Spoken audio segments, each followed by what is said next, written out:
আসসালামু আলাইকুম ভিউয়ার্স, আমি আজকে আপনাদেরকে দেখাচ্ছি যে ট্রাফিকের মধ্যে আমরা কিভাবে গাড়ি চালাই আর ট্রাফিকটা কেমন হয়।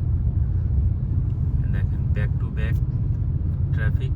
সামনে দেখতে পাচ্তেছি যে পুলিশের গাড়ি এবং এই লেন থেকে আর এক লেনে যাইতে বলতে, তার মানে ওই জায়গায় অ্যাক্সিডেন্ট হয়েছে। এই অ্যাক্সিডেন্টের কারণেই এই জায়গায় ট্রাফিক। আপনাদেরকে দেখায় যে অ্যাক্সিডেন্টটা কীরকম হয়েছে এবং এই অ্যাক্সিডেন্ট হলে কিভাবে ডিল করে। এই জায়গায় রাস্তা এক সাইডে বন্ধ করছে, এক সাইডে বন্ধ করে আর এক সাইড দিয়ে আপনার গাড়ি যাচ্ছে।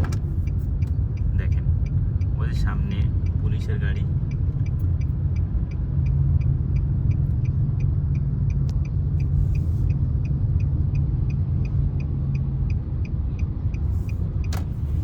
এই যে পুলিশের গাড়ি, এই যে পুলিশ দাঁড়ায় আছে এই যে ইমার্জেন্সি লাইট দিয়ে। আর এই দেখেন, এই যে অ্যাক্সিডেন্টটা হয়েছে। আর এই আছে টো গাড়ি, এই গাড়িতে করে, টোর গাড়িতে করে গাড়িটা নিয়ে যাবে। তাহলে ট্রাফিক এখন শেষ, আমরা এবার অনেক জোরে যাইতে পারবো। এখন আমরা 65 এর লিমিট, তো আমরা 70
আগে এবং পরে নয়টার আগে 8টা 7টার সময় 7:30 থেকেই ট্রাফিক শুরু হয়, আর ওইদিকে 9টা 9:30 পর্যন্ত। এমনিভাবে 5টারও আগে ট্রাফিক শুরু হয়, আর 5টা 6টা অনেকদিন 7টা।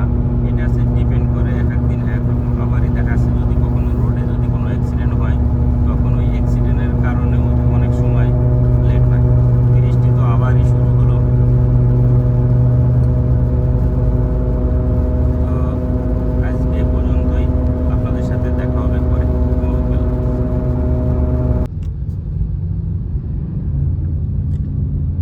আসসালামু আলাইকুম ওরহমতুল্লাহ। প্রিয় ভিউয়ার্স, আজকে আপনাদেরকে একটা জিনিস দেখাচ্ছি। ট্রাফিকের মধ্যে আজকে ট্রাফিকটা কীরকম, যে ট্রাফিক দেখেন, ব্যাক টু ব্যাক গাড়ি সব একের পর এক যাচ্ছে। খুব ট্রাফিক, খুব স্লো। 10, 15 লেখে 15, 10 স্পিড লিমিট। আর ইজ রেইনিং, একটু একটু বৃষ্টি হচ্ছে আবার।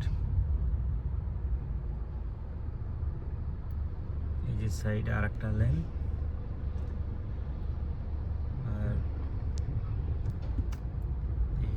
আর এই যে পাশে দেখেন একটা ট্রাক। এই ট্রাকে করে গাড়ি নিয়ে যায়। গাড়ি এক জায়গা থেকে আর এক জায়গায় নেওয়ার জন্য এই গাড়িটা ব্যবহার হয়। সামনে দেখেন 2টা গাড়ি, ফেডেক্সের ট্রাক। এই জায়গায় এক জায়গা থেকে এই ফেডেক্সের ট্রাক হয়, এক জায়গা থেকে আর এক জায়গায় মালামাল নিয়ে যায়, প্যাকেজ এক জায়গা থেকে আরেক জায়গায় নিয়ে যায়।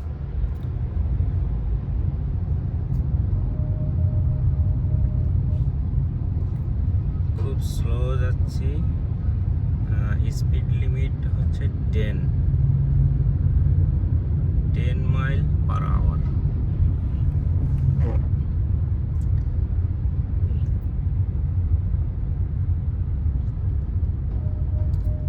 দেখেন ওই পাশে একটা রাস্তা আছে, মাঝখান দিয়ে দেখেন আরেকটা লেন আছে। ওই যে মাঝখান দিয়ে একটা একটা করে গাড়ি আসছে, এটা হচ্ছে ইমার্জেন্সি লেন। ইমার্জেন্সি বলতে এটা আছে আপনার, ওর কোনো ট্রাফিক খুব কম হয় ওইটা হচ্ছে আপনার ওই লেনে যাইতে গেলে টাকা দিয়ে যাইতে হবে। এই জায়গায় জর্জিয়াতে বলে পিস পাস। এটা যাইতে গেলে, ওই রাস্তাতে যাইতে গেলে টাকা পে করে যাইতে হবে। আর আমরা যে লেনে যাচ্ছি এই জায়গায় কোনো টাকা লাগে না। তো সামনে দেখেন আর একটা ট্রাক আছে, অ্যামাজনের ট্রাক। ওর মধ্যেও অ্যামাজনের প্যাকেজ এক জায়গা থেকে আরেক জায়গায় বহন করে।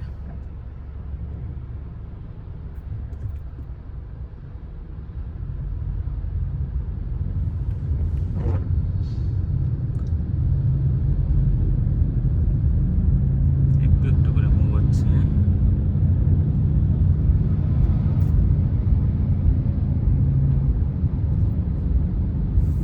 জানি না কেন এত ট্রাফিক, মনে হয় সামনে কোনো অ্যাক্সিডেন্ট আছে। অ্যাক্সিডেন্ট হওয়ার কারণে রোড ব্লক হয়ে গেছে।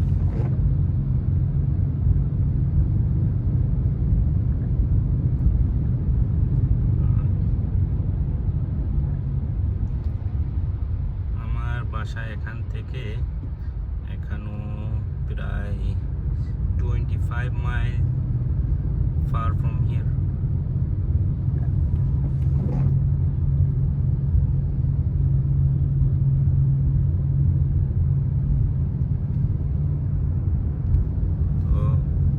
সাইডে ওই রোডে কিন্তু কোনো ট্রাফিক নেই, খুব জোরে গাড়ি যাতায়াত করতেছে।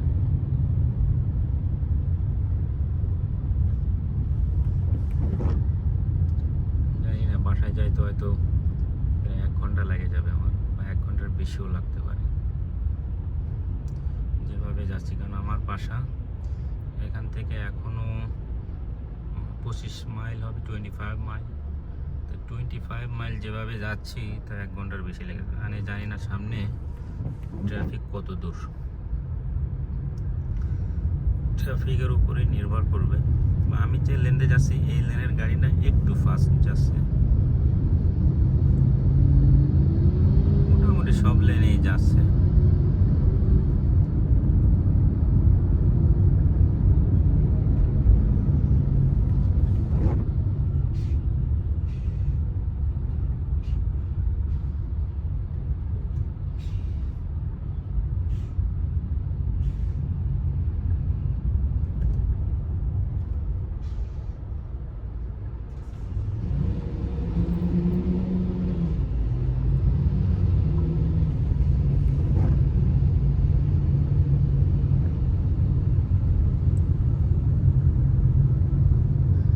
জর্জিয়াতে দেখেন একটা আইন, এই আইনে আপনি মোবাইল ফোনে হাতে ধরে মোবাইল ফোনে কথা বলতে পারবেন না। ওই সাইনে সেটাই বলতেছে জর্জিয়াতে এই আইন, যদি কেউ গাড়ি চালানোর সময় মোবাইল কানে ধরে কথা বলে তাহলে এটা সে ইলিগাল। এর জন্য আপনার শাস্তি হইতে পারে। এর কারণ হচ্ছে মোবাইল হাতে ধরে রাখলে কথা বললে অ্যাটেনশন ঠিক মতো থাকে না, যা আপনার অ্যাক্সিডেন্ট হওয়ার সম্ভাবনা থাকে অনেক বেশি, যার কারণে আপনার হাতে ধরে গাড়ি চালানো যাবে না। এটাই তো, ঠিক আছে, আবারই দেখা হবে ইনশাল্লাহ। আল্লাহ হাফিজ, বাই।